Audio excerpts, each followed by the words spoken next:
যদি ওদের তুমি ছাওয়া মারিয়ে যাও কিংবা টাচ করো তো তুমি চোখে অন্ধ হয়ে যাবে। এই জন্য Lakshmi cycle, captain Lakshmi cycle, উনি এটা প্রমাণ করার জন্য আদিবাসী দলিতদেরকে টাচ করে সে ঠাকুমাকে বলেছিলেন, ঠাকুমা আমি তো কই টাচ করে এলাম, আমি তো কই অন্ধ হলাম না। ওনার কাকা বিশিষ্ট মানুষ ছিলেন এবং উনি বলেছিলেন না, এই ছোঁয়াছুতের বিরুদ্ধে আজ থেকে আমাদের দরজা খোলা, কেউ যাতে এর বিরুদ্ধে যাতে এরকমভাবে না করে, বিরোধ করেছিলেন। উনি পড়াশোনায় অনেক মেধাবী ছিলেন।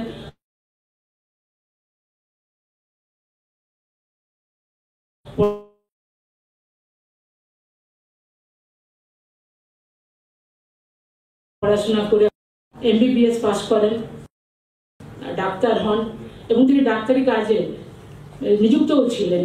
এবং 1943 সালে যখন নেতাজি সুভাষচন্দ্র বসু সিঙ্গাপুরে যান এবং তখন স্বাধীনতার জন্য তিনি আন্দোলনের ডাক দিয়েছিলেন, তিনি দেখা করার জন্য আগ্রহ প্রকাশ করেছিলেন। নেতাজি রাজি হয়ে ওনাকে ডেকেছিলেন এবং দেখা সাক্ষাৎ করে ওনাকে বিশেষ দায়িত্ব দিয়েছিলেন, ঝাঁসি রানীর ক্যাপ্টেন বানিয়ে দিয়েছিলেন তখনকার সময় মন্ত্রী।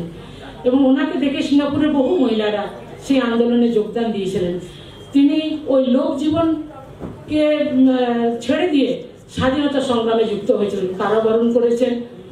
1945 সালে 46 সালে ছাড়া পেয়েছেন। দেশ স্বাধীন হয়েছে, পরবর্তী সময়ে তিনি এখানে চলে আসেন এবং যখন ভারতবর্ষ যখন মুক্তিযোদ্ধা শুরু হয়, বাংলাদেশে মুক্তিযোদ্ধায় বহু ত্রাণ শিবিরে বহু মানুষকে তিনি চিকিৎসা করেন এবং জীবনে 81 বছর বয়স পর্যন্ত তিনি 2006 পর্যন্ত তিনি মানুষের সেবা করে গেছেন, ডাক্তারি দেখে গেছেন। 92 বছর বয়স পর্যন্ত তিনি এই পরিষেবা দিয়ে গেছেন। শেষে তিনি 2012 সালে আজকের দিনে তিনি আমাদের সকলকে ছেড়ে চলে যান। তার আদর্শ, তার নীতি আমরা কোনোদিনই ভুলব না। আমরা যারা এই সংগঠন করি, 1981 সালে যখন সর্বভারতীয় সংগঠন হয় তখন তিনি তাতে যোগদান করেন। তিনি 1975 সালে তিনি রাজ্যসভার সাংসদ হন। তিনি অনেক কিছু, অনেক গুণের ছিলেন, আছে, আমাদের মাধ্যমে ওনারা আলোচনা করবেন। আমি আপনাদের কাছে বলবো আপনারা সকলে মন দিয়ে শুনবেন।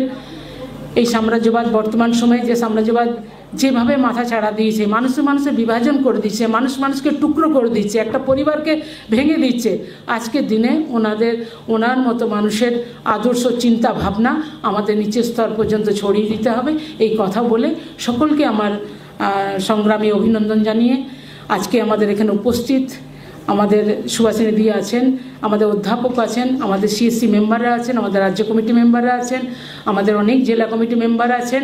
তারা সকলেই থাকবেন, শেষ পর্যন্ত থেকে শুনে আপনারা যাবেন। এই কথা বলে আমার কথা শেষ করছি।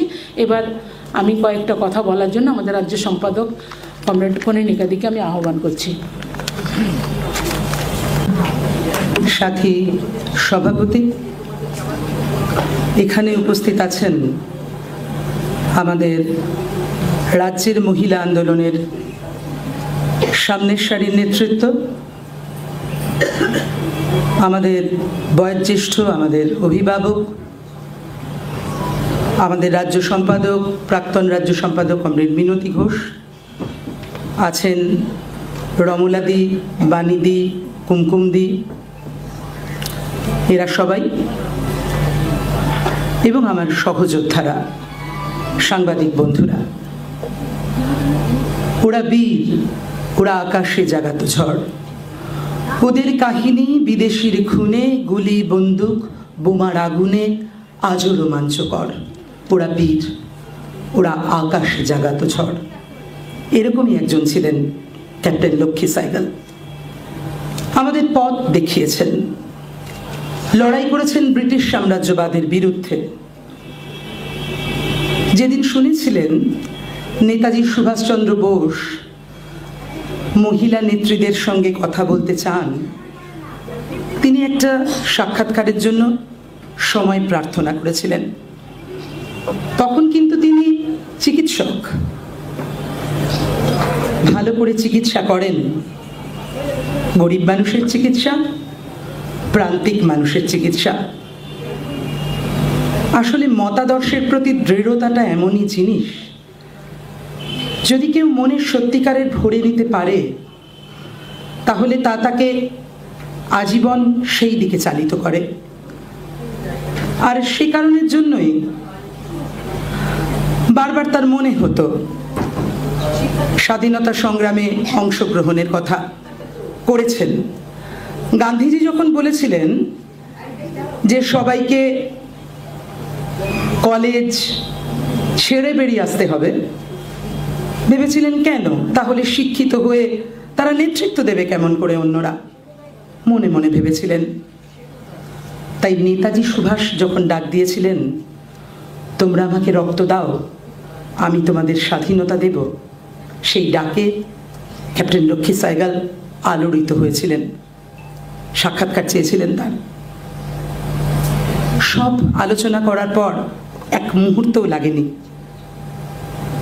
তার চিকিৎসক হিসাবে তার পেশাকে ছেড়ে দিতে।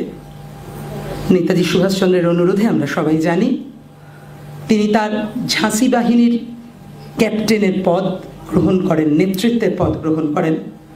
নেতা তিনি, ব্রিটিশ সাম্রাজ্যবাদ বিরোধী আন্দোলনের অন্যতম নেতা। প্রতি মুহূর্তে তার স্বাক্ষর রেখেছেন, লড়াই করেছেন, বারে বারে অকুতভয় বার্মার জঙ্গলে ধরা পড়েছেন, আত্মগোপন করেছেন, লড়াই ছাড়েননি। নৌবিদ্রোহের অন্যতম নায়ক আমরা সবাই জানি, প্রেম কুমার সাইগালের সঙ্গে তিনি বিবাহ সূত্রে আবদ্ধ হন। ওই যে বললাম মতাদর্শ, তার দৃঢ়তা, আর তাই তাদের পথ চলাতেই তাদের পরবর্তী প্রজন্ম আমাদের সামনে আমাদের নেতৃত্ব হিসাবে উপস্থিত কমরেড সুভাষিনী আলী।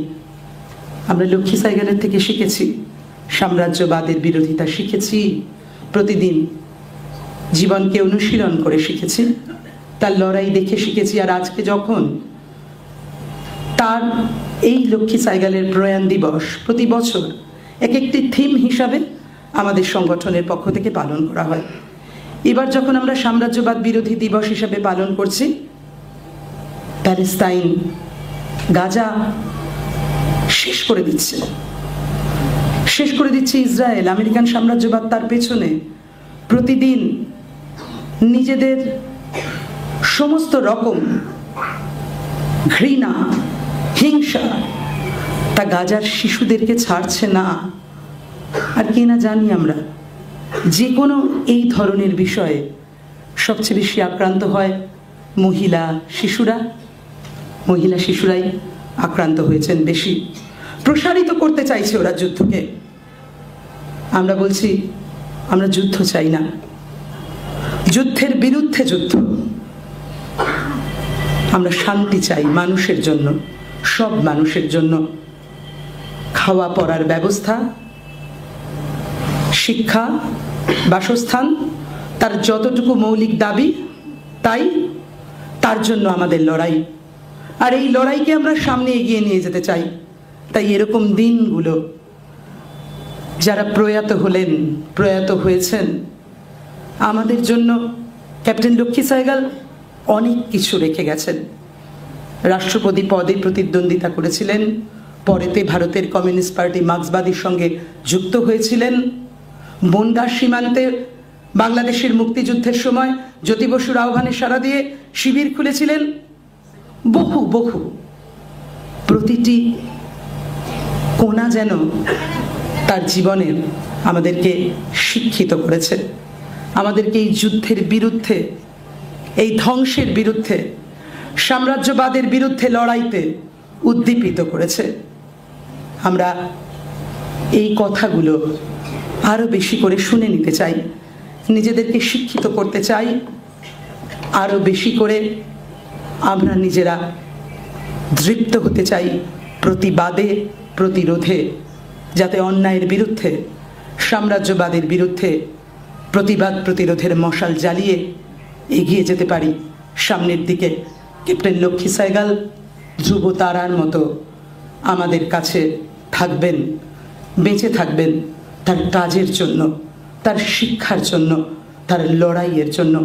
ক্যাপ্টেন লক্ষ্মী সাইগাল, আমরা কোনোদিন তোমাকে ভুলব না। ক্যাপ্টেন লক্ষ্মী সাইগাল, তুমি আমাদের মনের মণিকোঠায়। ক্যাপ্টেন লক্ষ্মী সাইগাল অমর রাহে। ধন্যবাদ, নমস্কার। ধন্যবাদ। এর আগে আমি একটু ভুল বলে ফেলেছিলাম আমাদের যাদবপুরের অধ্যাপক সাহেব। আমি না যেটা ভুল স্বীকার করতে আমরা শিখেছি। আমি আব্দুল কাফি আজমি বলে ফেলেছিলাম, এটা আমার ভুল। আমি এবারে আব্দুল কাফি সাহেবকে আমি বলছি এখানে এসে ওনার বক্তব্য রাখার জন্য। অনিচ্ছাকৃত ত্রুটির জন্য সত্যি।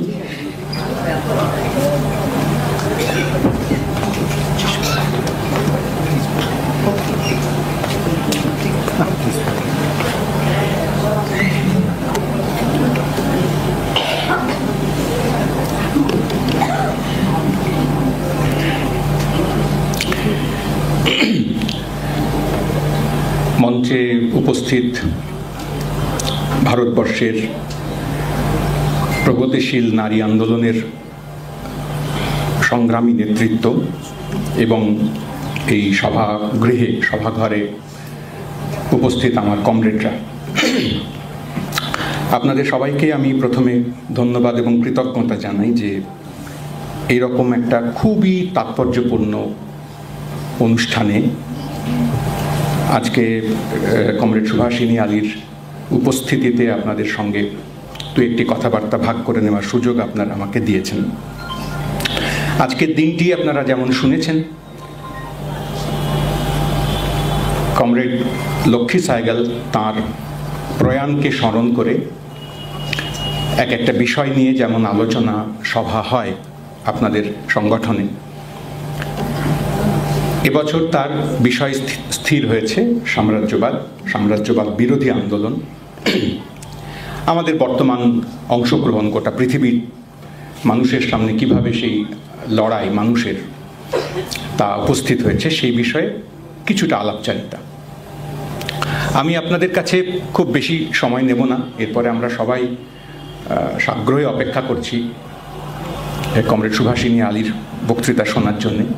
আমি খুব কম সময়ে 20-25-30 মিনিটের মধ্যে আমার এই সময়ে দাঁড়িয়ে যে কথাগুলো খানিকটা স্মরণ করা দরকার সাম্রাজ্যবাদ বিরোধী আন্দোলনের কর্মী এবং সৈনিক হিসেবে আমাদের, সেই বিষয়ে আমার যেটুকু বোঝাপড়া আপনাদের সামনে উপস্থিত হাজির করার চেষ্টা করছি। সাম্রাজ্যবাদ নিয়ে তো কথাবার্তা আমরা যে কোনো বামপন্থী চিন্তাভাবনার দ্বারা উদ্বুদ্ধ, প্রগতিশীল চিন্তায় উদ্বুদ্ধ সংগঠন তা সবসময় করেন। ছাত্ররা করেন, যুব আন্দোলনের কর্মী যারা তারা করেন, মহিলা আন্দোলন ছাড়াও যারা শ্রমজীবী আন্দোলনের সঙ্গে যুক্ত, শ্রমিক আন্দোলনের সঙ্গে যুক্ত, তারাও তাদের কাজকর্মের চিন্তার জগতে আরও খানিকটা অগ্রসর হওয়ার ক্ষেত্রে গোটা পৃথিবীর শ্রমজীবী মানুষের সঙ্গে সহমর্মিতা তৈরি করার সূত্রে গোটা পৃথিবীর পীড়িত মানুষের, অত্যাচারিত মানুষের পাশে দাঁড়ানোর, তাদের সঙ্গে ঐক্যের গাঁথা হওয়ার আকাঙ্ক্ষায় নিশ্চিতভাবে সাম্রাজ্যবাদ বিরোধিতার একটা পর্ব তাদের লড়াইতে রাখেন। বামপন্থী আন্দোলন তার সম্পূর্ণ বুনট এইটা কখনো হবেই না, ঘটবেই না যদি সাম্রাজ্যবাদ বিরোধিতার প্রশ্নটিকে আমাদের চিন্তাভাবনার সঙ্গে, আমাদের সামগ্রিক বক্তব্যের সঙ্গে আমরা জুড়ে নিতে না পারি। তা না হলে একটি মার্ক্সীয় দর্শনে মার্ক্স এবং লেনিন এই দুই মহাদার্শনিক, মহাচিন্তাবিদ এবং কর্মী যাকে বলে অ্যাক্টিভিস্ট, এদের পরিকল্পনা এবং চিন্তাভাবনার সম্পদ বহন করি যারা আমরা, তারাই সাম্রাজ্যবাদের প্রশ্নটিকে বাদ দিয়ে কার্যত এক পাও চলতে পারা সম্ভব নয়, তার বিরোধিতায় যদি নিজেকে আমরা যুক্ত করতে না পারি। আমি একটু আগেই আপনাদের ভেতর থেকে এখান থেকে স্লোগান উঠছিল, এই স্লোগান পৃথিবীর যে কোনো প্রান্তে যখন ওঠে, যারা তোলেন, যতবার তোলেন ততবারই এক ধরনের শিহরণ তৈরি হওয়ার মতন অবস্থা হয়। যখন স্লোগান ওঠে কখনো যে সমানাধিকারের দাবিতে যে কোনো মানুষ, সে নারী আন্দোলন হতে পারে, ছাত্রদের আন্দোলন হতে পারে, দলিত মুভমেন্টের কোনো প্রশ্ন তা হতে পারে, একেবারে আদি প্রশ্ন, আমার অধিকার তোমার থেকে আলাদা, তোমার থেকে কম কেন? এই কথাটি দীর্ঘদিন ধরে মানতে মানতে আমার অধিকার তো কমই, এই কথাটা মানতে মানতে যখন অভ্যস্ত হয়ে যায় মানুষ, তখন সমানাধিকারের দাবি তোলা তার কাছে তেমন কোনো একটা গুরুত্বপূর্ণ ব্যাপার থাকে না, সে ভুলেই যায়। সে অধিকারহীনতাতেই খানিকটা অভ্যস্ত হয়ে পড়ে, তাকেই স্বাভাবিক বলে মনে করতে থাকে। তারপর কোনো এক পর্বে এসে তার চৈতন্যের চিন্তাভাবনার এক ধরনের উল্লম্ফন তৈরি হয়, একটা লাভ তৈরি হয়। তার জন্য একটা বিপ্লবী রাজনৈতিক দর্শন তাকে সাহায্য করতে পারে, তার পাশের কোনো কমরেড তাকে সাহায্য করতে পারেন, তার সাধারণভাবে গোটা পৃথিবীর যে লিবারেল ভাবনা চিন্তার সংস্পর্শ তার থেকেও তিনি রসদ সংগ্রহ করতে পারেন। কিন্তু একবার তিনি যদি সমানাধিকারের দাবি তোলা শুরু করে ফেলেন, তাহলে শেষ পর্যন্ত সেই সমানাধিকারের দাবি তাকে অবধারিতভাবে ওই সাম্রাজ্যবাদ বিরোধিতার দিকে, ওই কলোনি শাসকদের যে সমস্ত প্রকল্প, কাজকর্ম, চিন্তা, আকাঙ্ক্ষা, তার বিরুদ্ধে অবস্থান নিতে বাধ্য করবেই। কারণ শেষ পর্যন্ত নানা ধরনের অধিকার হরণের যে কাজকর্ম আমরা লক্ষ্য করি, সামাজিক স্তরে, অর্থনীতির ক্ষেত্রে, ভাষার ক্ষেত্রে, কোনো একটা দেশ তার ভেতরের নানা ধরনের স্তর যেরকম থাকে, উপরের স্তরের লোকেরা তথাকথিত তলার স্তরের লোকেদের অধিকার কেড়ে নেওয়ার বা অধিকার না দেওয়ার যত রকম ছলচাতুরি ছক তৈরি করেন, সেই সমস্ত ক্ষেত্রেই এইটা একটা কেন্দ্রীয় ভাবনা, সমানাধিকার। সাম্রাজ্যবাদ সংক্রান্ত আলোচনাতেও এই প্রশ্নটা ঘুরে ফিরে আসা কথা। একদল মানুষ নানা কারণে মনে করেছেন, কি কারণ সেসবের অর্থনৈতিক, রাজনৈতিক সমস্ত ব্যাখ্যা বিশ্লেষণ আছে, শুধু মনে করেছেন, একদিন সকালবেলায় উঠে মনে করলেন কেউ একজন যে চলো কালকে আমি অমুকের বাড়ি একটু আক্রমণ করব, আমার বাড়ির পাঁচিল খানিকটা বাড়িয়ে নেব, আমার উঠোন খানিকটা বাড়িয়ে নেব। না, তেমন করে ঘটে না। এমনকি একেবারে প্রাচীনকালে যখন একজন রাজা তার পাশের রাজ্যকে আক্রমণ করতেন, তার রাজ্যের সীমানা বাড়াবার জন্য সাম্রাজ্য বিস্তার করতেন। আপনাদের মনে পড়বে ছোটবেলায় যখন আমরা বইতে ইতিহাস পড়ি, তখন সাম্রাজ্য বিস্তার এই কথাটা আমরা বেশ আহ্লাদের সঙ্গে সচরাচর পড়তাম। আমি তো পড়তাম অন্তত পক্ষে, আপনাদের কথা সবটা বলতে পারবো না। যে রাজা সাম্রাজ্য বিস্তার করতে পারেন, বিরাট বড় তার সাম্রাজ্য হয়, শুরু করেছিলেন ছোট্ট একটা জায়গা দিয়ে, তারপর আস্তে আস্তে তার ক্ষমতার জন্য, তার ক্ষমতার বলে, তার বুদ্ধিমত্তায়, তার নানা ধরনের কৃতিত্বে তিনি একদিন বিরাট এক সাম্রাজ্যের অধিপতি হয়ে দাঁড়ালেন। পাশের সমস্ত রাজ্যকে দখল করতে করতে গেলেন, ঘোড়া ছুটি দিলেন টগবগিয়ে। এরকম রাজাকে আমরা বেশ সম্মান শ্রদ্ধা করতে শিখেছি, যে কিছুই ছিল না তারপরে এত বড় একটা সাম্রাজ্য করলো। তো আমরা সাম্রাজ্য বিস্তার বলতাম, এবং এটা ভালো ব্যাপার বলে মনে করার একটা চল ছিল, রেওয়াজ ছিল।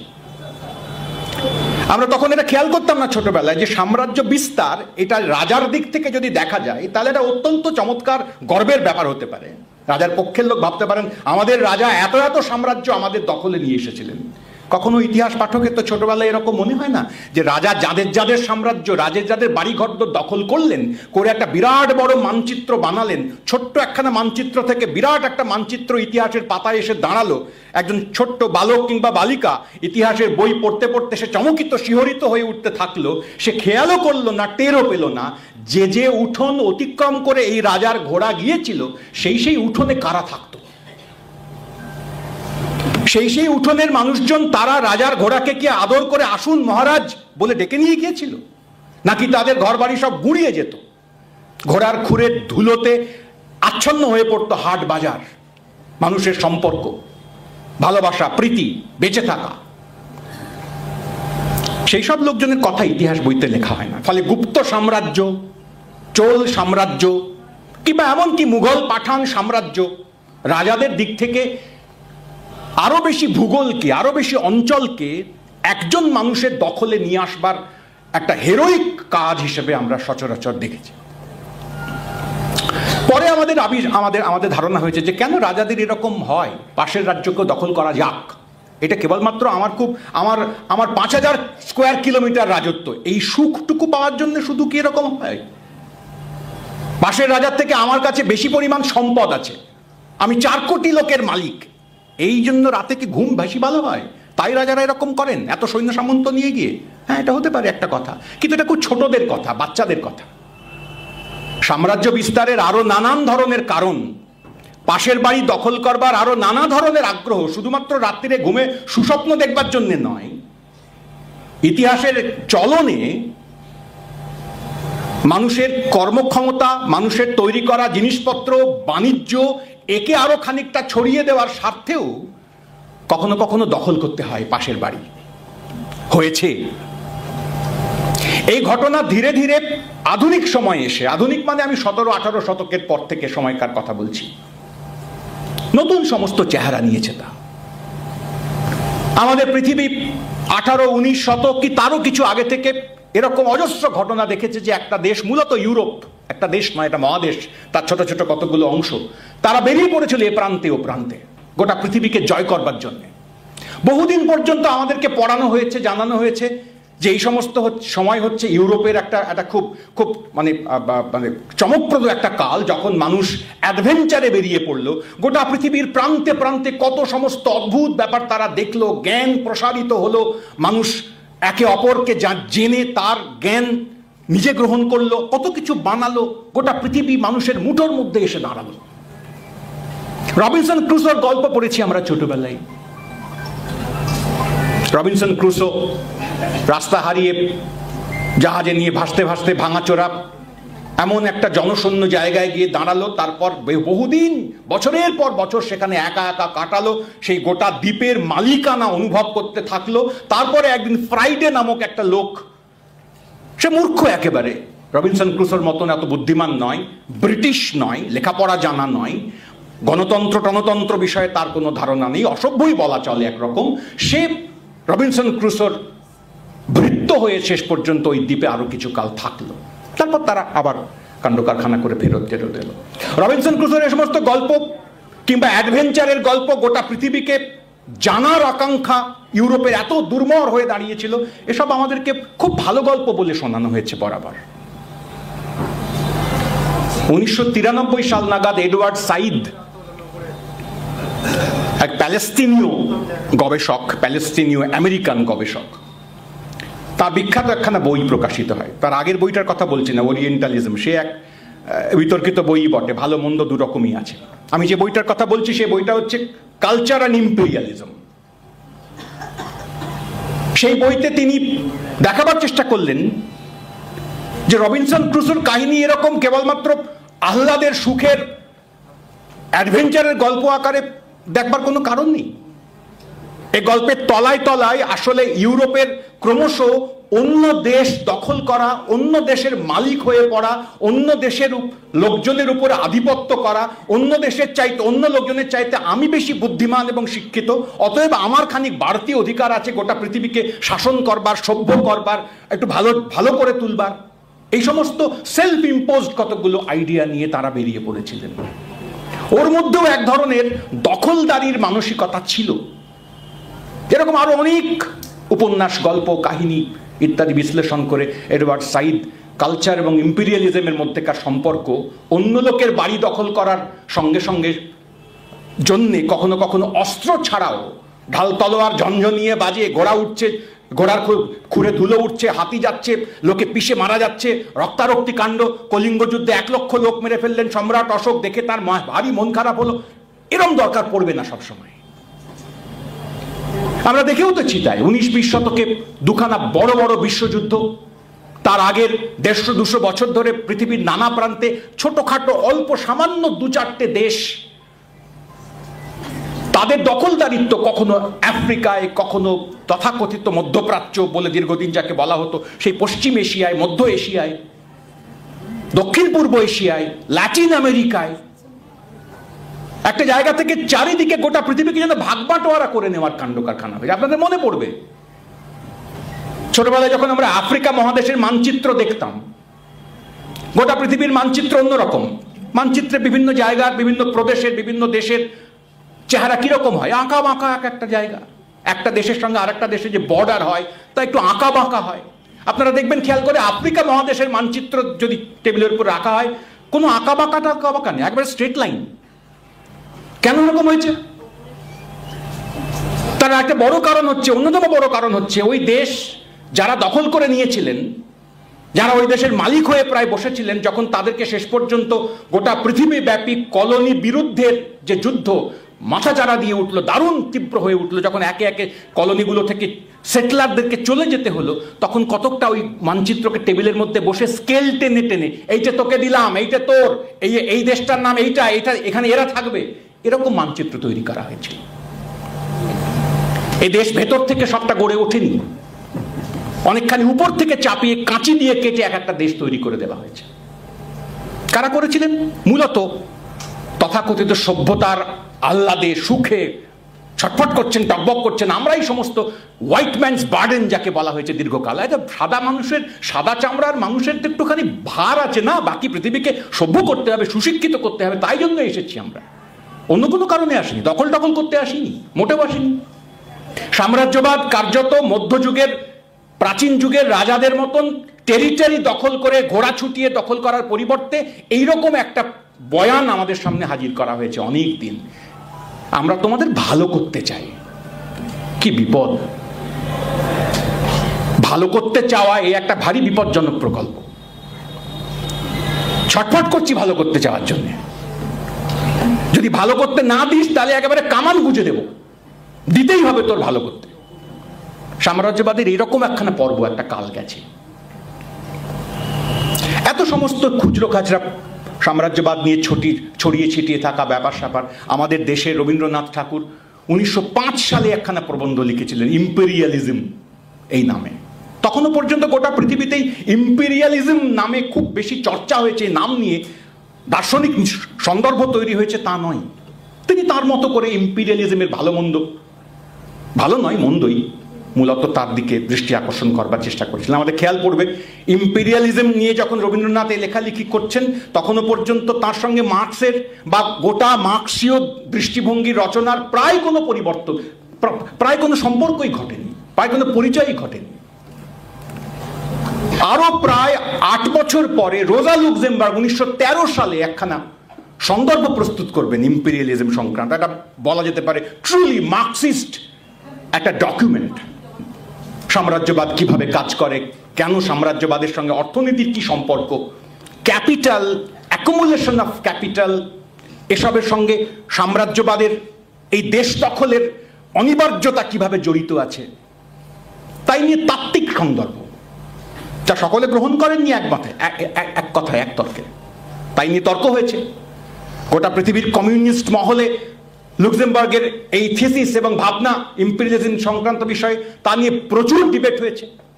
অবশেষে লেনিন, লুক্সেমবার্গ, এদের তর্ক বিতর্ক, ভাবনা, থিসিস, কাউন্টার থিসিস, আলোচনা, এসবের মধ্যে দিয়ে আমরা ধীরে ধীরে লক্ষ্য করেছি, আবিষ্কার করেছি, জেনেছি, বুঝেছি, খানিকটা দাবি করতে পারি এখন যে ইম্পেরিয়ালিজম সেটা শুধুমাত্র রাজাদের খামখেয়ালের ব্যাপার নয়।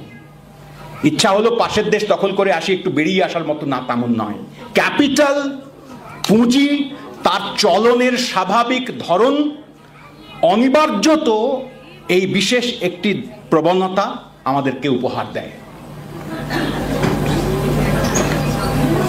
আমরা সবাই জানি ইম্পেরিয়ালিজমকে শেষ পর্যন্ত পুঁজিবাদেরই একটা সর্বোচ্চ স্তর বলে চিহ্নিত করতে উদ্যোগী হয়েছিলেন লেনিন। আমরা প্রায় আত্মবাক্যের মতোই মাঝে মাঝে সেগুলো কোট করি, এই লাইন বলে বেড়াই, হাইয়েস্ট স্টেজ অফ ক্যাপিটালিজম। কতটা বুঝি কতটা বুঝি না, কিন্তু লেনিন বলেছেন এরকম একটা কথা, আমরাও বলছি, এটা ভেবে একটু আহ্লাদ হয়, পুলক হয়। কিন্তু শেষ পর্যন্ত এইটা বোঝা দরকার যে ইম্পেরিয়ালিজম রাজা বাদশাদের মতো দেশ দখল করার প্রক্রিয়ার পরিবর্তে অনেক গোপনে সুরসুর করে রাত্রিরে মশারির মধ্যে মোবাইল ফোন মারফত, টেলিভিশন মারফত, গুগল মারফত বৃহত্তর একখানা লড়াইতে যুক্ত আছে। ফর্মাল এম্পায়ার এবং ইনফর্মাল এম্পায়ার। 2004 সালের একখানা খুব, ওই 1904 যে লেখাটার কথা বলছিলাম, ইম্পেরিয়ালিজম, রবীন্দ্রনাথ ঠাকুরের প্রবন্ধ, তাতে 100 বছর বাদে 2004-এ সোশ্যালিস্ট রেজিস্টার কাগজে খুবই নাম করা চমৎকার কাগজ, তাতে এজাজ আহমেদ, কমরেড এজাজ আহমেদ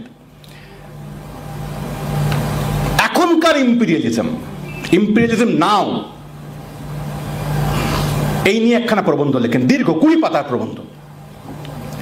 তাতে ফর্মাল এম্পায়ার, ইনফর্মাল এম্পায়ার, সাধারণভাবে যাকে আমরা এম্পায়ার বলি, রাজত্ব, অটোমান এম্পায়ার যেরকম, মুঘল এম্পায়ার যেরকম, আর ইনফর্মাল এম্পায়ার, যেরকম ওরকম একটা কেন্দ্রে রাজা কোনো বা রাজবংশ বসে আছে, তার ছেলে তার ছেলে তার ছেলে রাজা হয়ে যাচ্ছে, এরকম নয়, ইনফর্মাল। সে এম্পায়ার কিভাবে প্রসারিত হয়, তাও কিভাবে ইম্পিরিয়ালিজমের নতুন চেহারা আমাদের সামনে হাজির করে তোলে, এই নিয়ে বিস্তারিত আলাপ আলোচনা করেছিলেন। আপনাদের সময় সুযোগ হলে একবার পড়ে দেখতে পারেন। যদিও আজ থেকে প্রায় 30 বছর আগে লেখা সে প্রবন্ধ, মূলত ইরাক ইনভেশন তাকে কেন্দ্র করে মাথায় রেখে সামনে রেখে করা সেই লেখা। তার থেকে 30 বছর বাদে আজকের পরিস্থিতি আরও খানিকটা অগ্রসর হয়ে গিয়েছে। আমরা সাম্রাজ্যবাদের আরও নতুন, আরও বিচিত্র, আরও নৃশংস চেহারার সামনে এসে দাঁড়িয়েছি। আমার সময় খুব বেশি নেই, আমি সাম্প্রতিক কালে 2-4টি ঘটনা এবং প্রসঙ্গের কথা বলে আমার আলোচনা শেষ করব। কমরেড সম্পাদক বলছিলেন একটু আগে কথা সূত্রে প্যালেস্টাইনের কথা। প্যালেস্টাইনের যে কাণ্ড কারখানা, তাকে কি আমি সাধারণভাবে মুসলমানদের সঙ্গে ইহুদিদের মধ্যেকার একটা লড়াই এই বলেই কেবল দেখব? নিশ্চয়ই তার একটা ভিত্তি আছে, কোনো সন্দেহ নেই। জুইশ পিপল আর তার সঙ্গে সঙ্গে আরব মুসলিমস, মূলত খ্রিস্টানও আছেন কিছু, তাদের মধ্যেকার দীর্ঘকালের পুরাতন, কয়েক হাজার বলা যেতে পারে, হাজার হাজার বছরের পুরাতন যে সমস্ত সংঘাত, স্বার্থের, আদর্শের, চিন্তা পদ্ধতির, সেই সংঘাতের একটা দীর্ঘায়িত দীর্ঘসূত্র আছে।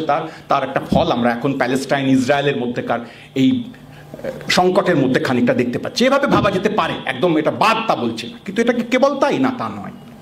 সবাই আমরা এখন জানি ইসরায়েল প্রায় একটি সাম্রাজ্যবাদী শক্তির মতোই, প্রায় কেন সাম্রাজ্যবাদী শক্তির মতোই কাজ করছেন। 1948 সালের সেই বিখ্যাত নাকবা, যাকে আমরা বলি বিপর্যয়, ক্যাটাস্ট্রফি, ভয়ঙ্কর দুর্বিষহ সমস্ত তোলপাড় করে ফেলা, তারও প্রায় 22-25 বা একটু 28 বছর আগে সেই বিখ্যাত বেলফার ডিক্লারেশন, যাতে করে পৃথিবীর অর্ধেক সমস্যার জন্য দায়ী, এক বিখ্যাত পণ্ডিতের কথা আছে, পৃথিবীর বর্তমানে যে সমস্ত সমস্যা তার প্রায় সিংহভাগ সমস্যার জন্য দায়ী হচ্ছে ব্রিটিশ কলোনি যারা তৈরি করেছিলেন তারা। তো সেই সূত্রপাত বলা যেতে পারে বেলফার ডিক্লারেশন, যার মধ্যে দিয়ে একটা ভূখণ্ডকে কমপ্লিটলি তাদের অধিবাসীদের মধ্যে থাকা মানুষজনের পরামর্শ, চিন্তা কিচ্ছু না ব্যবহার করে, তাদেরকে কোনোভাবে কনসাল্ট না করে আর একদল মানুষকে দিয়ে দেওয়া হলো, যাও তোমরা থাকো ওখানে। ব্রিটিশ ম্যান্ডেট দখল করে নিয়েছিল, ওটা ব্রিটিশের অধিকারে আছে এরকম বলে কথা। তারপর বলো যাও, কোথায় যাবে তারা, কেন যাবে? একটা যুক্তি বের করা হলো। যুক্তি বের করা হলো এই, সেই পুরাতন তোরা, TORAH, তোরা, জুইশ পিপলের ধর্মগ্রন্থ, ওল্ড টেস্টামেন্টের মতন প্রায় বলা যেতে পারে। তাতে ঈশ্বর বলেছিলেন, প্রমিস করেছিলেন, তাদের ঈশ্বর প্রমিস করেছিলেন যে এই জায়গাগুলো আমাদেরকেই, ইসরায়েলাইট যারা, তাদেরকে দেওয়া হবে কোনো এক সময়। তাই এই জায়গাটা আমাদেরকে দেওয়া হলো। আমাদের ধর্মগ্রন্থে লেখা আছে ঈশ্বর আমাদের এই জায়গাগুলি, এই পুরো ভূমি আমাদেরকেই প্রমিস করেছিলেন, তাই আমরা প্রমিসড ল্যান্ডে ফিরছি। এরকম একটা আজগুবি গালগল্প বানানো একটা প্রসঙ্গকে সামনে রেখে তারা ফিরে এলেন ইসরায়েল নামক একটা নতুন দেশ তৈরি করার কথা বলে। নাকবা হলো বিপর্যয়, এথনিক ক্লিনজিং বলা হয়, আমরা বলি তাকে। একেবারে বাংলা করে বললে এথনিক ক্লিনজিং এর অনেক তাৎপর্য তা হতে পারে, খুব সাদা বাংলায় বললে একেবারে নামো নিশান মুছে সাফ করে দেওয়া, ক্লিনজ, পরিষ্কার করে দেবো, থাকবেই না কিছু, একটা বীজও থাকবে না। যেমন করে বাড়িতে পুরনো দেখবেন, অনেক সময় পুরনো বাড়িতে বাড়ির দেওয়ালে বটের চারা ফারা হয়, আপনি একবার কেটে দিচ্ছেন, আবার 1 মাস 2 মাস 6 মাস বাদে আবার একটা চারা বেরিয়ে পড়ছে, তখন কি করতে হয়? অ্যাসিড ঢেলে পুড়িয়ে দিতে হয়, বা ওই গোটা দেওয়ালের গোটা এলাকাটাকে খুঁড়ে সাফ করে আবার প্লাস্টার করে দিতে হয়, ক্লিনজ করতে হয়। তো কতটা সেই রকম এমন সাফ করবো এই অঞ্চল থেকে আরব মুসলমানদেরকে বা খ্রিস্টানদেরকে যে এখানে তাদের নাম ও নিশান থাকবে না। এইটাকেই প্যালেস্টাইনিয়ান লোকেরা বলেছিলেন নাকবা, 48 সালের ঘটনা। তারপরে সময় হয়ে গেছে না, তারপরে বছরের পর বছর কেটেছে। 8-এর দশকের গোড়ার দিকে মাঝামাঝি সময় এসে লম্বা প্রতিরোধ, পৃথিবীর মানুষের সামনে উদাহরণ তৈরি করে ফেলতে পারে এত বড় প্রতিরোধ, গোটা পৃথিবীর ইতিহাসে বলা যেতে পারে, ভাবা যেতে পারে যে এত দীর্ঘস্থায়ী স্বাধীনতার যুদ্ধ, এত দীর্ঘস্থায়ী সাম্রাজ্যবাদ বিরোধী লড়াই, প্রত্যক্ষ কলোনি এর আগেও হয়েছে, ভারতবর্ষ 200 বছরের কলোনি, তার থেকেও বেশি কম আরো আছে, সেরকম বলছি না, একেবারে প্রত্যক্ষ স্ট্রিটে রাস্তায় নেমে লড়ছি, পিছু হচ্ছি, দেশবাস ঘর সাফ হয়ে যাচ্ছে, তবুও ছাড়ছি না। এই লড়াই পৃথিবীর ইতিহাসে খুব বেশি আর নেই। সেই 20-25 সাল থেকে শুরু হয়েছে, 48-এ পরম বিপর্যয়, 87 সালে এসে ইন্তিফাদা রেজিস্ট্যান্স, প্রতিরোধ, তারপর তো চলছি। মাঝখানে এসে দাঁড়িয়েছে পেছনে মার্কিন যুক্তরাষ্ট্র, আমেরিকা যাকে আমরা বলি। আমেরিকা হচ্ছে পৃথিবীর সম্ভবত একমাত্র জায়গা, একমাত্র দেশ, মার্কিন যুক্তরাষ্ট্র, ইউনাইটেড স্টেটস অফ আমেরিকা, যা নিজেই আসলে সেটলার কলোনি তৈরি করেছিলেন, যারা তাদের দেশ, তাদের তৈরি করা দেশ।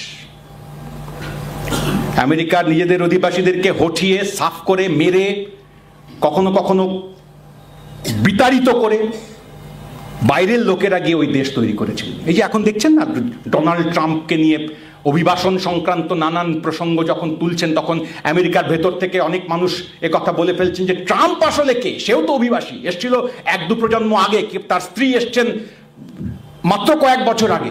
তো গোটা দেশটাই অভিবাসীদের, সেটলারদের। ওদের আসল লোকগুলোকে তাড়িয়ে দিয়ে অন্য লোকেরা এসে, সাদা চামড়ার লোক এসে বলেছে আমাদের দেশে এটা থাকবো। এবার তারা আর এক দেশে গিয়ে বলবার চেষ্টা করছে। আমেরিকার ভেতরেও মাঝে মাঝে এরকম কথা উঠছে এখন, যে আমেরিকার চাইতেও সম্ভবত আমেরিকা এখন ইসরায়েলের স্বার্থ বেশি দেখে।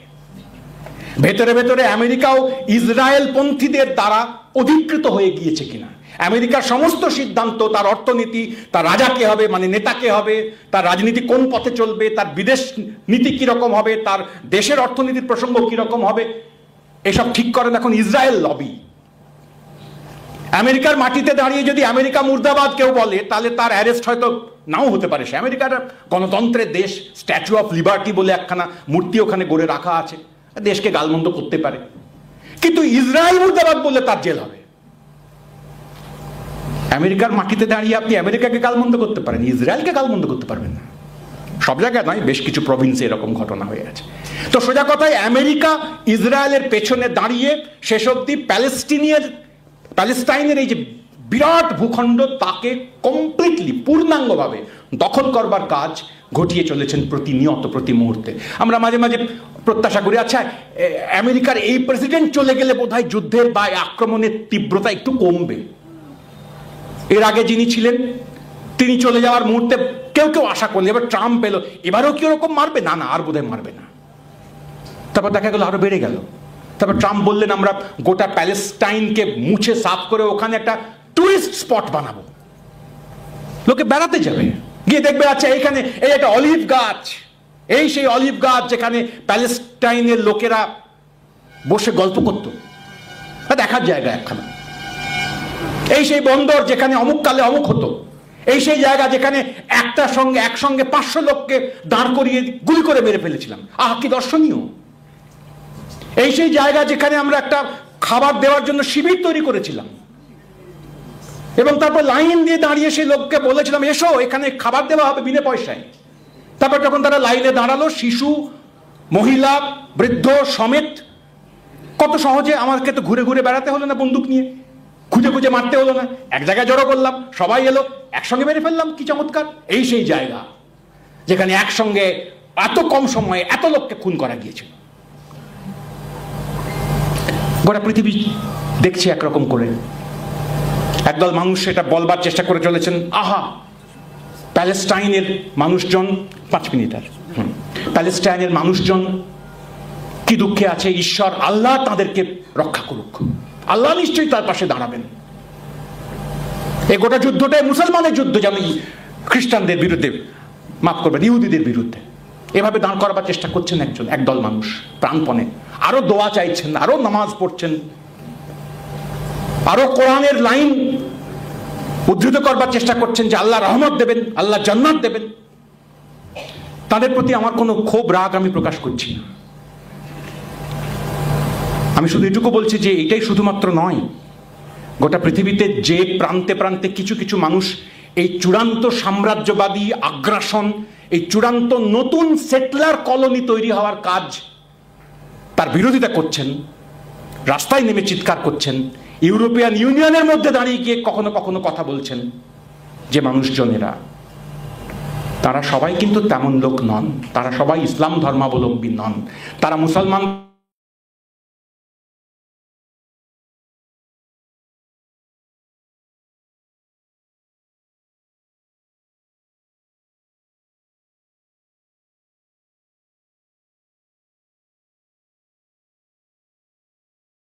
সঙ্গে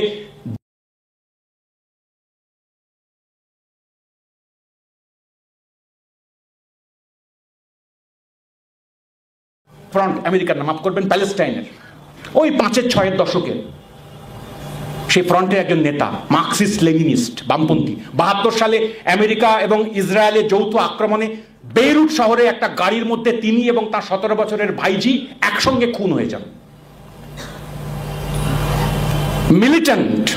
মিলিটেন্ট কথার এখন বাংলা করা হয় মাঝে মাঝে জঙ্গি, আর জঙ্গি বললেই সবাই ভয় পেয়ে যায়, সন্ত্রাসবাদীদের কথা বলা হচ্ছে না, সে অর্থে নয়, মিলিটেন্ট, র্যাডিক্যাল এই অর্থে।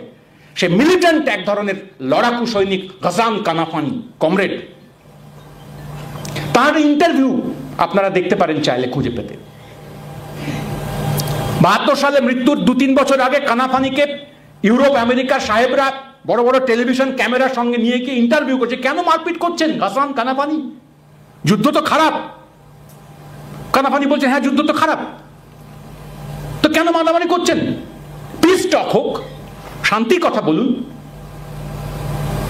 গাসান কানাফানি নাকবাতে যার পরিবার উজাড় হয়ে গিয়েছিল, পরে অন্য জায়গায় লেখাপড়া করেছেন, বিপ্লবী আদর্শে দীক্ষিত হয়েছেন, সেই ইন্টারভিউয়ার সম্ভবত বিবিসি বা এরকম কেউ একটা হবে, তার চোখের দিকে চোখ রেখে তিনি তখন বলেন, কার সঙ্গে কার কথা,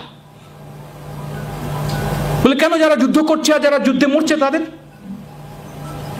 তখন কানাফানি প্রশ্ন করেন পাল্টা, আপনি বলছেন টক হবে, কথা হবে, সোর্ডের সঙ্গে নেকের, তলোয়ারের সঙ্গে গলা, তলোয়ার আর গলা পাশাপাশি দাঁড়িয়ে থেকে কথা বলবে, কি কথা বলবে তারা শান্তির? তাকে বলা হয় কোনো কিছু করলে কি যুদ্ধটা বন্ধ করা যায় না? এত মৃত্যু, এত কষ্ট, চিলড্রেন মারা যাচ্ছে। কানাফানি বলেন যে হ্যাঁ কষ্টকর, তো খুবই কষ্টকর, যাতে যুদ্ধ না হয়, কষ্ট না হয়, এরকম মৃত্যু না হয়, তা করলেই তো হয়, কিন্তু কি করে হবে? কথা বলা মানে তো আপনি আসলে বলছেন সারেন্ডার করা, শান্তি। কথা বলতে গেলে তো আসলে বলছেন যে গলাটা তলোয়ারের সামনে একটুও বাধা না দিয়ে, ছটফট না করে, একটুও তড়বড় না করে, একটুও চিৎকার না করে, এই নাও গলা দিলাম, এটা বলা, তাহলেই তো শান্তি, সবচেয়ে শান্তি। কোথাও কোনো মৃত্যু নেই। ইন্টারভিউয়ারে বলছেন কাম হোয়াট মে, যা হোক কিছু, কথা তো হবে, প্রান্ত বাঁচবে, কিছু প্রান্ত বেঁচে যাবে। তাতে একটা মারাত্মক উত্তর দিয়েছিলেন কানাফানি, এটা বলি আমি শেষ করব। সে উত্তর ছিল এই যে তাতে আপনার ভাল লাগতে পারে, it's peace for you but not for me. আমার দেশের মানুষজন শেষ বিজয় পর্যন্ত, বিজয় না হওয়া পর্যন্ত, মৃত্যু পর্যন্ত এই দখল, এই সাম্রাজ্য বিস্তার, এর প্রতিরোধ করব, যাতে করে এই কথা আমি বলতে পারি যে যতদিন পর্যন্ত সাম্রাজ্য আমার দিকে এগিয়ে আসছিল ততদিন আমি পিছু হটি, আমি এই পক্ষে দাঁড়িয়েছিলাম, এই খবরটি, এই তথ্যটি জেনে আমাকে মরতে হবে। আমি পিছু হচ্ছিলাম, আমি আমার দেশ তুলে দিয়েছিলাম, আমি সেটলার কলোনি যারা তৈরি করেন তাদের হাতে নিজের ভূমিখণ্ড উপহার দিয়েছিলাম, এইটা জেনে আমি মরতে পারবো না। এভরিবডি উইল ডাই, কিন্তু মরার আগে আমি এটা জেনে চোখ বন্ধ করবো যে আমি দিয়েছিলাম, and I did not resist। না, এইটা জেনে আমি মরতে পারবো না, এটা আমার জন্য শান্তি নয়। সাম্রাজ্যবাদ বিরোধিতার অঙ্গীকার ফলত প্যালেস্টাইনের বাচ্চারাও, শিশুরাও সকলেই করবেন, শেষ লোকটা না মারা পর্যন্ত করবেন। প্যালেস্টাইনে যারা প্রতিরোধ আন্দোলন এখন করছেন তাদের সকলের সব কথার সঙ্গে আমি তো একমত নই, আপনারাও হয়তো কেউ কেউ নন, কিন্তু তাতে কিছু আসে যায় না আমার একমত হওয়া না হওয়াতে। সাম্রাজ্যবাদের সবচেয়ে জঘন্য, সবচেয়ে ঘৃণ্য, সবচেয়ে আগ্রাসী যে চেহারা গত কয়েক বছর ধরে প্যালেস্টাইনের মাটিতে ঘটে চলেছে, সাম্প্রতিকতম, নিকৃষ্টতম, সেই সাম্রাজ্যবাদ বিরোধী লড়াইতে আমি কোনো প্রত্যক্ষ ভূমিকা পালন করছি না, ফলে আমার কোনো অধিকারই নেই ওরা ঠিক না ভুল এ কথা বলার। কিন্তু আমার এইটুকু শেখার আছে যে সাম্রাজ্যবাদের বিরুদ্ধে লড়াইতে যেমন খেয়াল রাখতে হবে মার্কস এবং লেনিন এবং রোজা তাদের যুগান্তকারী দৃষ্টিভঙ্গি, কিভাবে সাম্রাজ্য এগিয়ে যাওয়ার, বিস্তার করবার পেছনে অর্থনীতির চক্কর থাকে, স্বার্থ থাকে, মুনাফা থাকে, পুঁজির অনিয়ন্ত্রিত গতি থাকে। আর একদিকে খেয়াল রাখতে হবে আমার জীবনকালে আমি এই প্রত্যক্ষ লড়াইতে অংশগ্রহণ করতে পারিনি, কমরেড ক্যাপ্টেন লক্ষ্মী সাইগালের সুযোগ আমার নেই। আমি ব্রিটিশ সাম্রাজ্যবাদের বিরুদ্ধে, ব্রিটিশ কলোনি শাসকের বিরুদ্ধে লড়াইতে অংশ নিতে পারবো, কিন্তু আমার এই সুযোগ হলো, আমাদের এই সুযোগ হলো যে প্যালেস্টাইন নামক একটি ছোট্ট ভূখণ্ডের লোকেরা দেখিয়ে দিল কেমন করে মরতে হয়, কত গ্লোরিয়াস ভাবে, কত গ্লোরির সঙ্গে মরা যায়। সাম্রাজ্যবাদ বিরোধী লড়াইয়ের যারা শরিক, সমানাধিকারের দাবিতে লড়াইয়ের যারা শরিক, নারী মুক্তি, মানব মুক্তির লড়াইয়ের যারা শরিক, প্যালেস্টাইনের জনতার ইসরায়েল এবং মার্কিন যুক্তরাষ্ট্রের যৌথ এবং তার সঙ্গে সঙ্গে ইউরোপের বিভিন্ন দেশের যৌথ যে আগ্রাসী সাম্রাজ্যবাদী শক্তির লড়াই, সেই লড়াইতে পক্ষ নেওয়া তাদের কর্তব্য। আমি যদি মুক্তির পক্ষে থাকি তাহলে আমি প্যালেস্টাইনের পক্ষেও আছি, তাহলে আমি সাম্রাজ্যবাদের বিরুদ্ধে আছি। কার পক্ষে আছি আর কার বিরুদ্ধে আছি এই দুটো একসঙ্গে স্থির করতে না পারলে আমি ঠিক করছি না ভুল করছি এটা বোঝা যাবে না। আপনাদের সকলকে আন্তরিক ধন্যবাদ, কৃতজ্ঞতা, সালাম।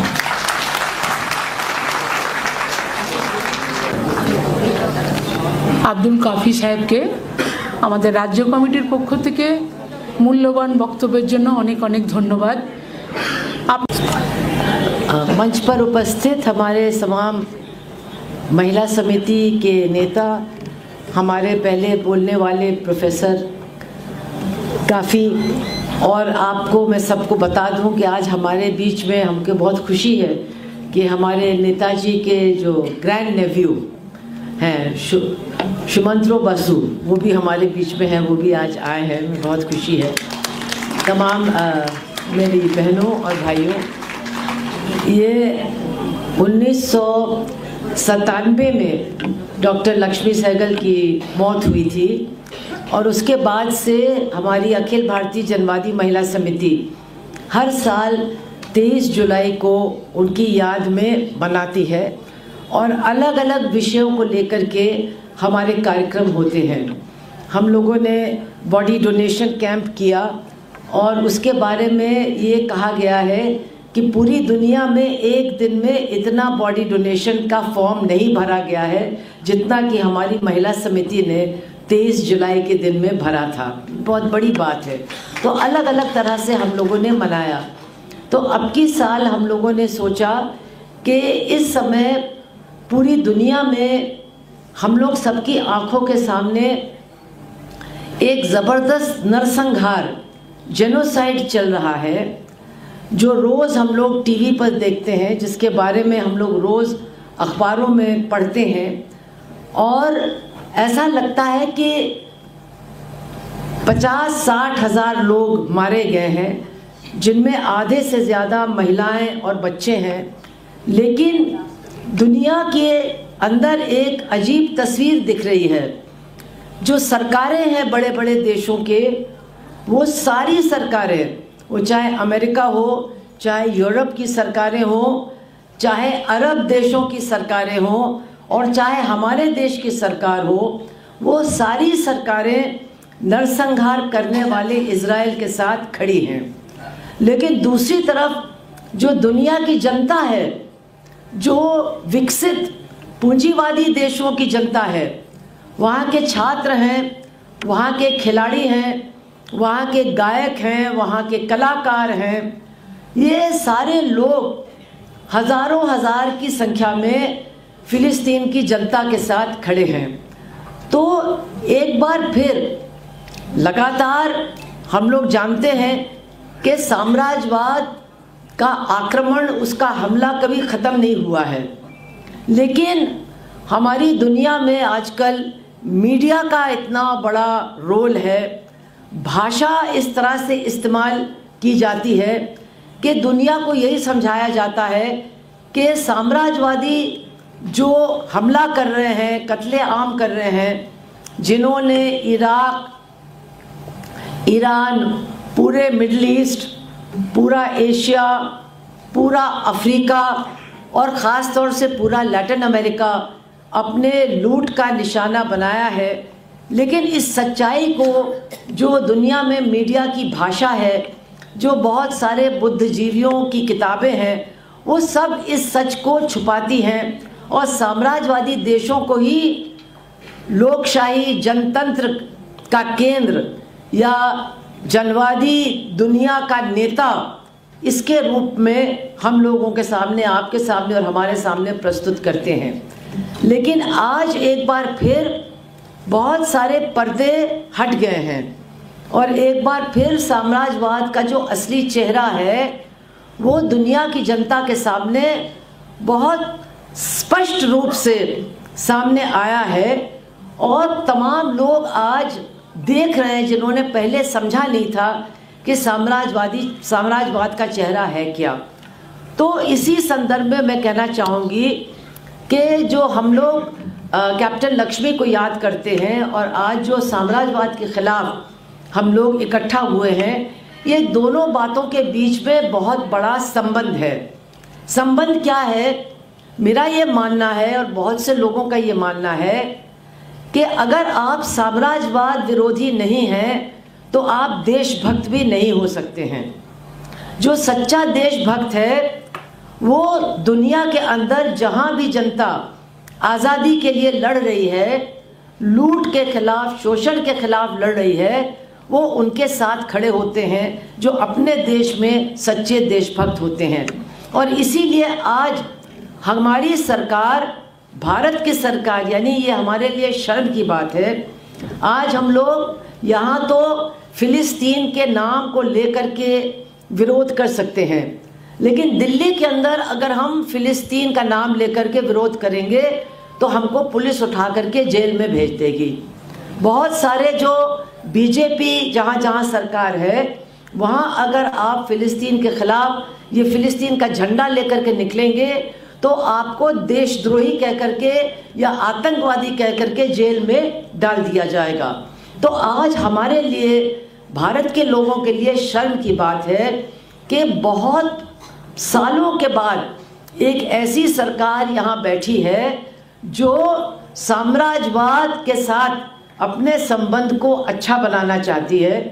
एक तरह से साम्राज्यवाद का पिट्ठू, वो हमारे देश के नेता कहते हैं कि मैं चौकीदार हूँ, लेकिन वो मेरे देश के चौकीदार नहीं हैं, वो यूनाइटेड स्टेट्स ऑफ अमेरिका के चौकीदार हैं। वो साम्राज्यवाद के चौकीदार बनना चाहते हैं और उन्होंने हमारे देश के अंदर ऐसा सांप्रदायिक माहौल बनाया है, हिंदू और मुसलमान के नाम पर इतनी नफरत पैदा कर दी है कि आज हमारे देश के बहुत सारे लोग भी साम्राज्यवाद और साम्राज्यवाद का हमला नहीं देख रहे हैं, फ़िलिस्तीन की जनता का कत्ले आम नहीं देख रहे हैं।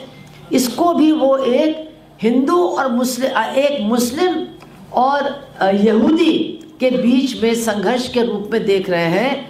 और चूंकि देश के अंदर मुसलमानों के खिलाफ इतनी नफरत को पैदा किया गया है, इसलिए हमारे बहुत सारे देश के लोग भी फ़िलिस्तीन की जनता के साथ हमदर्दी नहीं महसूस करते हैं। उनके बच्चे जो मर रहे हैं, वहाँ जो महिलाएं मारी जा रही हैं, जिस तरह से क्रूरता के साथ वहाँ के लोगों पर उनके विश्वविद्यालय, उनके अस्पताल, उनके डॉक्टर, उनकी दवा, सब कुछ का नाश किया जा रहा है। इसको न देख करके इसको केवल इस रूप में देख रहे हैं कि हाँ मुसलमानों के अंदर ऊपर हमला हो रहा है तो कोई बात नहीं।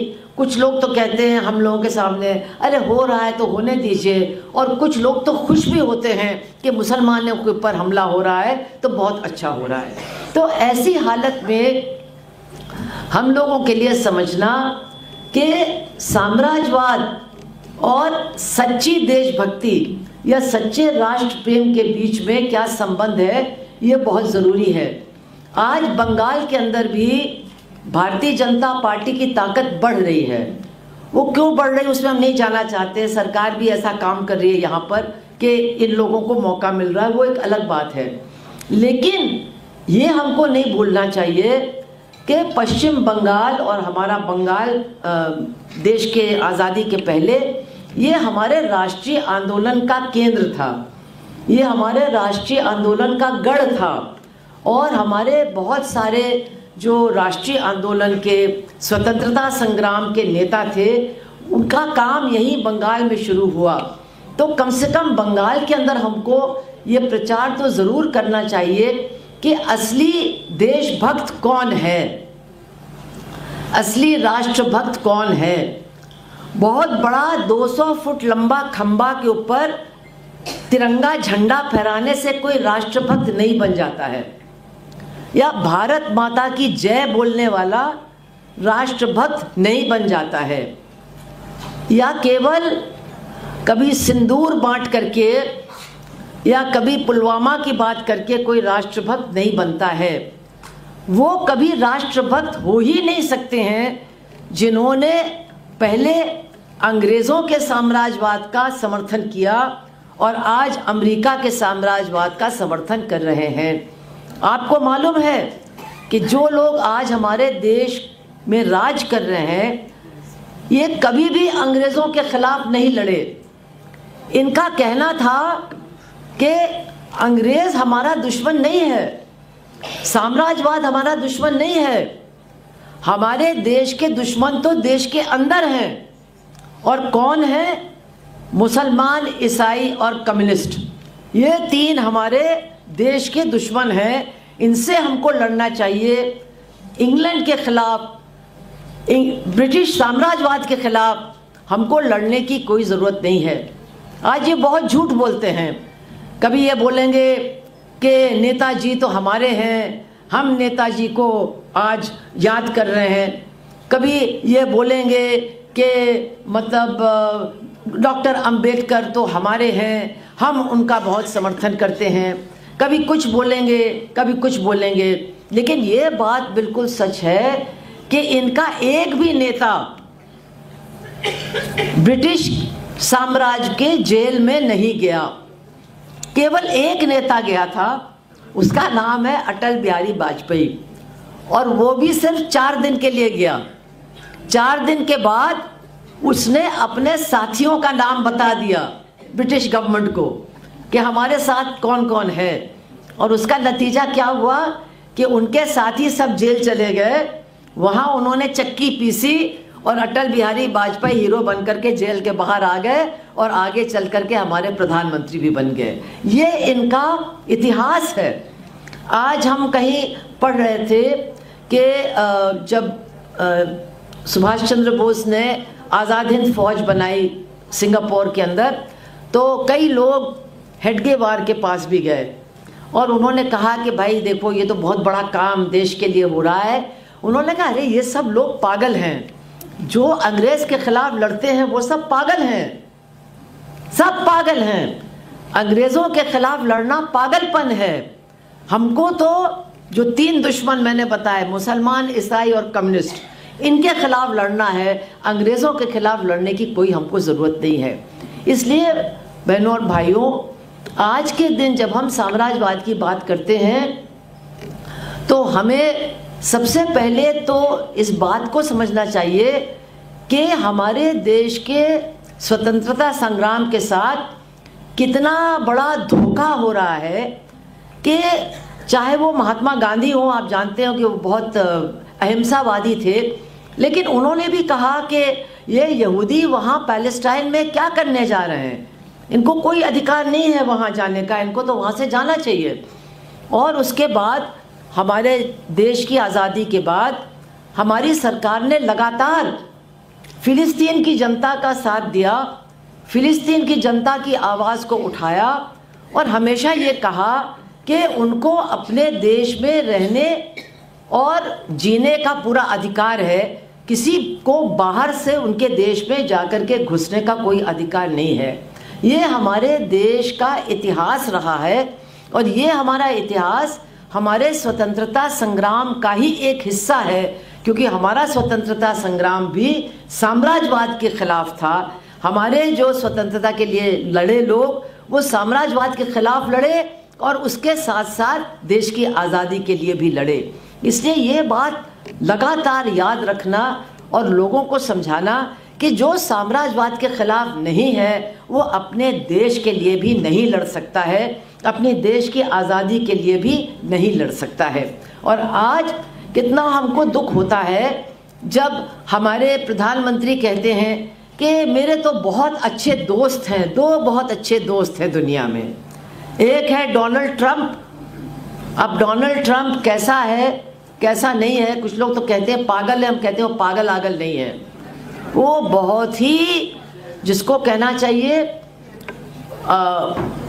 अब मतलब जो बहुत ही दुष्ट किस्म का नेता है, जिसको सिर्फ और सिर्फ कैसे मुनाफा कमाए, क्या करें मुनाफा कमाने के लिए यही सोचता है, इसके अलावा कोई दूसरी बात नहीं सोचता है। इस तरह का वो नेता है।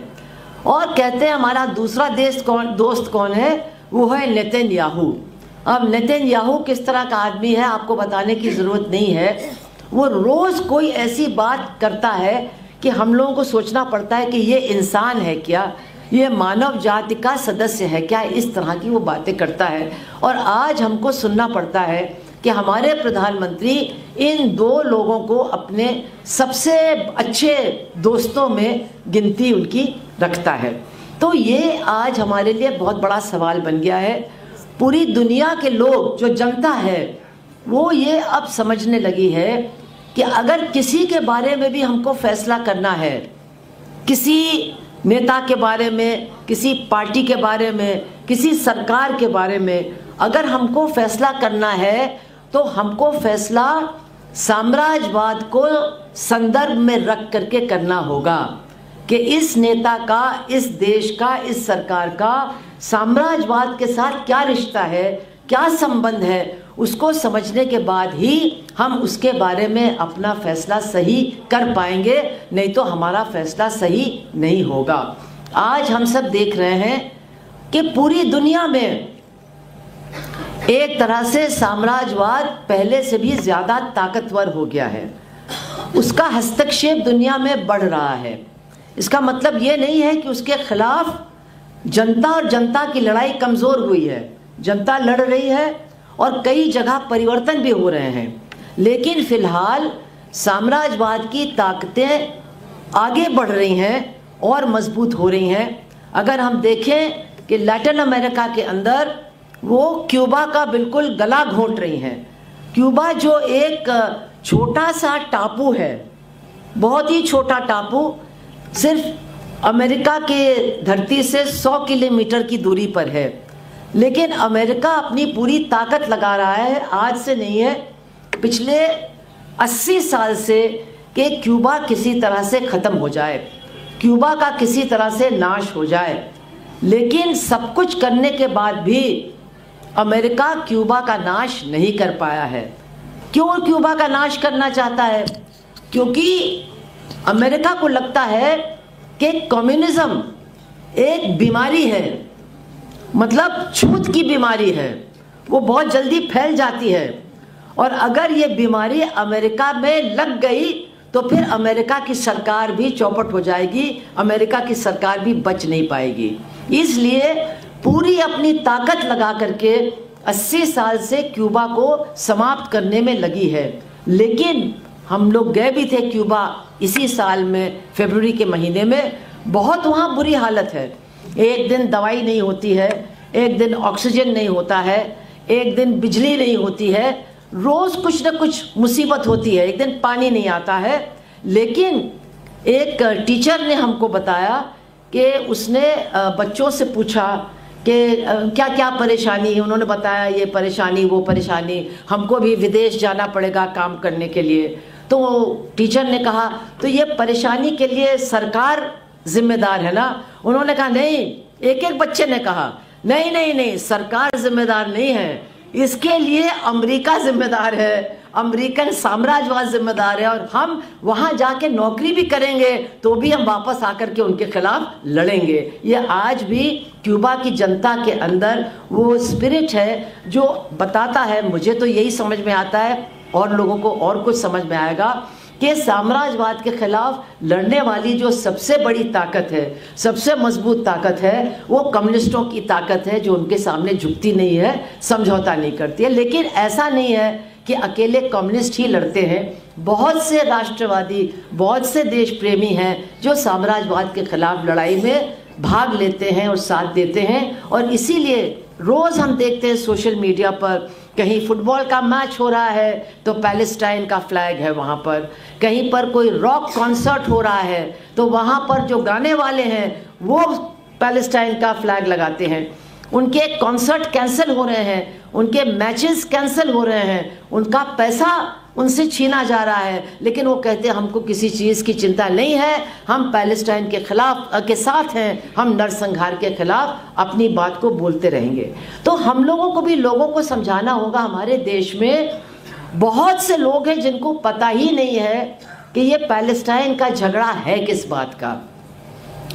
और जो साम्राज्यवादी प्रचार है, जो हमारी सरकार का प्रचार है, जो साम्राज्यवाद के पक्ष में लिखने वालों का प्रचार है, वो क्या है? वो जो लड़ने वाले हैं वो भी वैसे ही हैं और जो इजराइल की सेना है वो भी वैसी है। मतलब जितने फिलिस्तीन के लोग हैं वो सब हमस हैं, वो भी आतंकवादी हैं, और जो इजराइल की सेना है वो भी आतंकवादी है, वो भी बहुत अत्याचार करती है। इस तरह से पूरे मामले को लोगों को समझाने की कोशिश की जाती है। तो आम लोग भी सोचते हैं अरे यार ये भी बेकार है वो भी बेकार है, अपने को चक्कर में नहीं पड़ना है, चलो जो हम लोग को करना है वो हम करेंगे। लेकिन ये बात तो बिल्कुल ही गलत है। ये ऐसा नहीं है कि ये जो हमला फ़िलिस्तीनियों के ऊपर हो रहा है वो 7 अक्टूबर 2024 में शुरू नहीं हुआ था। ये हमला तो 1948 में ही शुरू हो गया था। मैं आपको एक बात बताना चाहती हूँ, बहुत लोग भूल जाते हैं। अगर आप 1948 का दुनिया का नक्शा उठा के देखेंगे तो इजराइल नाम का कोई देश है नहीं। There is no country known as Israel in the Atlas map of 1948। वो जो देश आज इजराइल है उस देश का नाम, पूरे देश का नाम 1948 में पैलेस्टाइन था। और साम्राज्यवादी देशों ने, इंग्लैंड, अमेरिका और यूरोप के देशों ने जो वहाँ पर जूस को, यहूदियों को भेजा था, उनको हथियार दिया, उनको पैसा दिया, उनको पूरी तरह से हथियारों से लैस करके हमला किया फिलिस्तीनी लोगों के ऊपर। उनको उनके घरों से निकाला, उनके खेतों से निकाला, उनको मार डाला और उनसे कहा गया अब ये तुम्हारा देश नहीं है, अब ये हमारा देश है। तो आप सोच सकते हैं कि मान लीजिए आज आप अपने घर में सो रही हैं और कोई रात में खटखटाता और कहता है कि ये तुम्हारा घर नहीं है, तुम इसको छोड़ो, ये तो मेरा घर है। कहेंगे आपको तो मैंने कभी देखा नहीं, कहाँ से आए हैं आप? कहले नहीं नहीं नहीं, मेरा घर वैसे नहीं है, मेरे जो बाप दादा थे 3000 साल पहले वो यहाँ रहते थे, इसलिए हम इस घर पर कब्जा करने आए हैं। तो ये जो बातें आज बताई जा रही हैं ये बिल्कुल झूठी बातें हैं। ये केवल एक प्रचार करके फिलिस्तीन का जो आज से नहीं, नरसंहार, जेनोसाइड 1948 में शुरू हुआ था, उसको जस्टिफाई करने के लिए उसको सही ठहराने के लिए ये झूठी बातें बार बार दोहराई जाती हैं।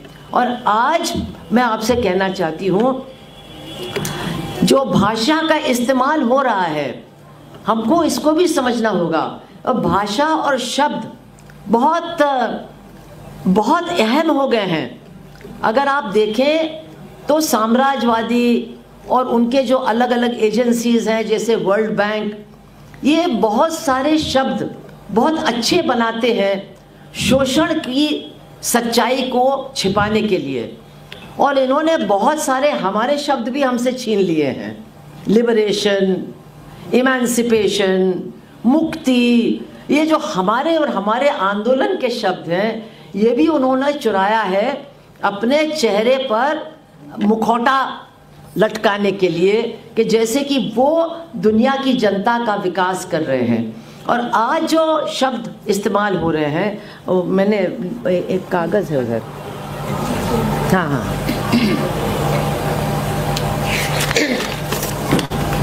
मैं आपको सिर्फ कुछ उदाहरण देती हूँ कि एक तो उन्होंने ये किया है, जो आखिरी शब्द इज़राइल ने इस्तेमाल किया है वो है ह्यूमैनिटेरियन सिटी।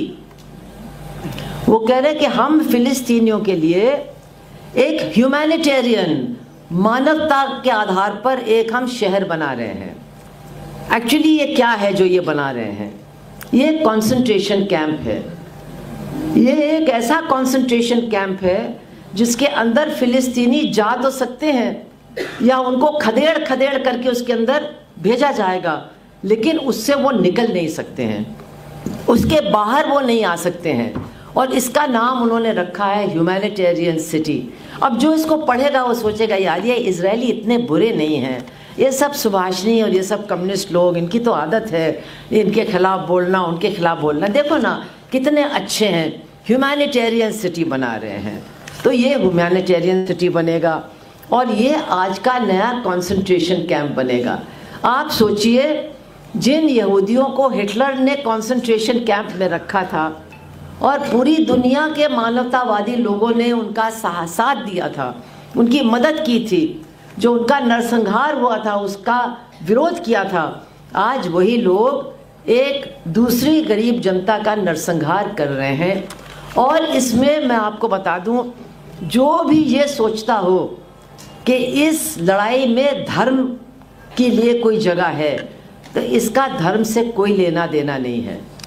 अगर ये यहूदी और मुसलमान के बीच की लड़ाई होती तो ये जितने मुसलमान देश हैं, ये जितने इस्लामी देश हैं, ये तो पैलेस्टाइन के साथ खड़े होते, लेकिन ये कहाँ हैं? ये सब के सब अमेरिका के खेमे में हैं, ये सब के सब अमेरिका के गुलाम हैं। वो चाहे इस्लाम के जो पवित्र स्थान हैं उनका चौकीदार है सऊदी अरेबिया, तो सऊदी अरेबिया से लेकर के इजिप्ट तक, कतर से लेकर के यूएई तक, ये सारे देश चूंकि साम्राज्यवाद, अमेरिकी साम्राज्यवाद के साथ इन्होंने अपने संबंधों को बहुत मजबूत बनाया है, इसलिए एक भी इनका शासक, कोई भी इनका शेख या कोई भी इनका राजा फिलिस्तीन की जनता के साथ खड़े होने के लिए तैयार नहीं है। कोई भी उनके पक्ष में एक भी शब्द बोलने के लिए तैयार नहीं है। तो हमारे देश में भी जो लोग इसको एक धर्मों के बीच में होने वाले युद्ध या मुसलमानों के ऊपर होने वाले आक्रमण के रूप में देख रहे हैं, हमको उन्हें भी समझाना होगा कि इसका धर्म से कोई मतलब नहीं है। ये तो एक जो जिस तरह के साम्राज्यवादी हमने भी नहीं देखे थे, अंग्रेज उस तरह के साम्राज्यवादी नहीं थे जिस तरह के ये जो इज़राइल है, इनको हम कहते हैं सेटलर कॉलोनियलिस्ट, जो दूसरे देश से जा कर के एक उपनिवेश की ज़मीन पर कब्जा करते हैं और कहते हैं ये हमारा है, और यहाँ पर जो रहने वाले लोग थे वो या तो गुलाम बन के रहेंगे या मर जाएंगे, या यहाँ से दूर चले जाएंगे।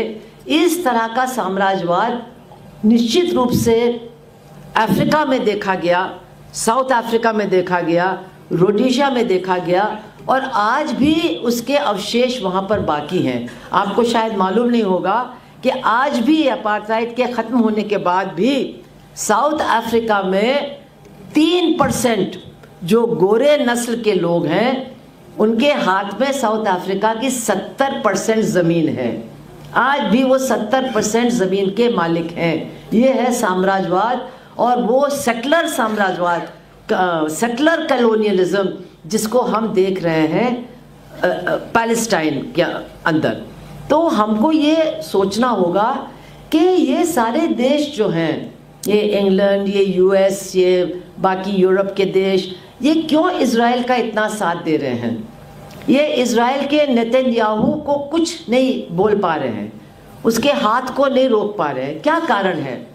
तो कुछ लोग बताते हैं कि जो ज़ायनिस्ट लॉबी है, जिनके हाथ में वित्तीय यानी जो फाइनेंस कैपिटल है, फाइनेंशियल वर्ल्ड में उनका बहुत बड़ा स्थान है, तो कुछ लोगों का ये मानना है कि चूंकि ये जो यहूदी वित्तीय पूंजीपति हैं, ये अमेरिका के सारे जो नेता हैं उनके चुनाव के लिए पैसा देते हैं, उनको फाइनेंस करते हैं, वो चाहे रिपब्लिकन हो चाहे वो डेमोक्रेटिक हो, इसलिए वो लोग इज़राइल के खिलाफ बोल नहीं सकते। तो ये सच है, लेकिन ये पूरा सच नहीं है।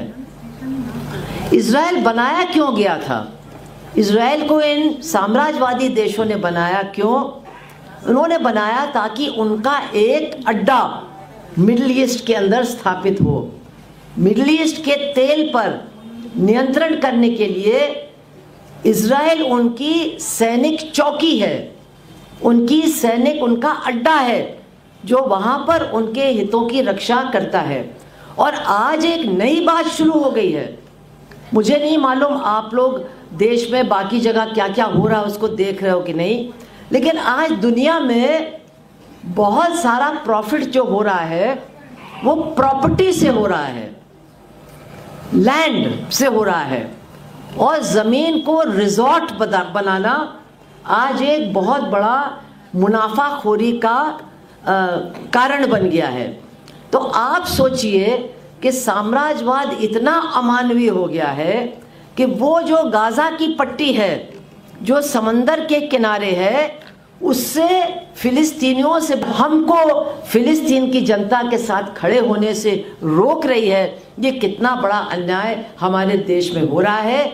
इसलिए मैं फिर कहूँगी कि आप लोगों को यही समझाइए, आपको बीजेपी के खिलाफ नहीं बोलना है, आपको मनुवादी हिंदुत्व के खिलाफ नहीं बोलना है, वो तो बाद में बोलिएगा, लेकिन एक बात आप ज़रूर बोलिए कि जो साम्राज्यवाद के खिलाफ नहीं लड़ता, जो साम्राज्यवाद का साथ देता है, वो अपने देश के लिए भी नहीं लड़ सकता है, वो अपने देश की आज़ादी को कभी नहीं बचा सकता है, वो अपने देश के साथ सच्चा प्रेम कभी नहीं कर सकता है। और इसी में हम कैप्टन लक्ष्मी और जो तमाम हमारे देशभक्त थे उनको याद करते हैं कि इनके लिए देशभक्ति और साम्राज्यवाद के खिलाफ लड़ना ये दो अलग अलग चीज़ नहीं थे, ये एक ही लड़ाई थी, एक साथ जुड़ी हुई लड़ाई थी, और उन्होंने इसको एक साथ लड़ने का काम किया।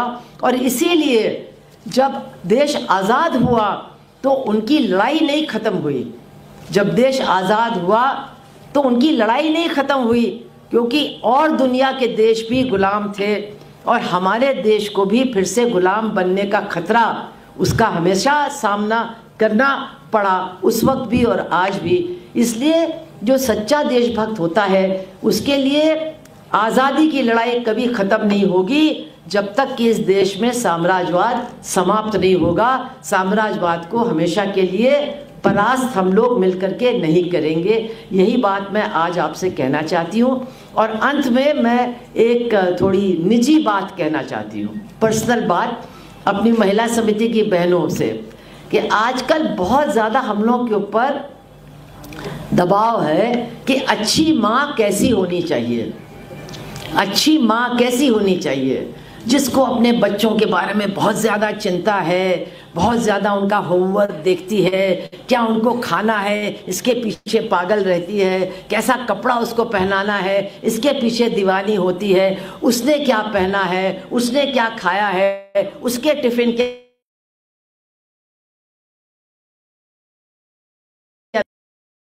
ये अच्छी माँ की परिभाषा है। तो मेरी माँ दुनिया की सबसे खराब माँ थी, सबसे खराब माँ थी।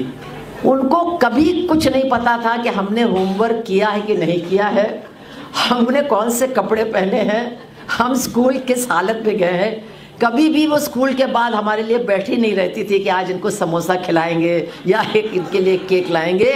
यहाँ तक कि वो डॉक्टर थी, लेकिन मेरी बहन और मैं अगर बीमार पड़ते थे तो वो कहती थी ठीक है कोई तो इनको देख लेगा, जिनको मैं देखती हूँ उनको कोई भी दूसरा देखने वाला नहीं है, इसलिए मुझे उन गरीबों को देखना है, इन लोगों को नहीं देखना है। तो जो आज एक अच्छी माँ की परिभाषा है उससे बिल्कुल वो अलग थी। वो एक अच्छी माँ बिल्कुल नहीं थी, लेकिन वो इसलिए कि वो समाज को अपना बच्चा समझती थी, समाज सेवा और देश की सेवा को ही अपने परिवार की सेवा समझती थी। और मैं समझती हूँ कि हम लोग सबको अब थोड़ा वैसा बनना है, और जो ये अच्छी माँ वाला चक्कर है इससे थोड़ा निकल करके उसी तरफ जाना है। तभी शायद हम अच्छी माँ भी बनेंगे, अच्छे नागरिक भी बनेंगे, अच्छे देश के प्रेमी भी बनेंगे और दुनिया के भी बढ़िया साम्राज्यवाद विरोधी नागरिक भी बनेंगे। आप सबका बहुत बहुत बहुत बहुत दिल से धन्यवाद। इनकलाब जिंदाबाद।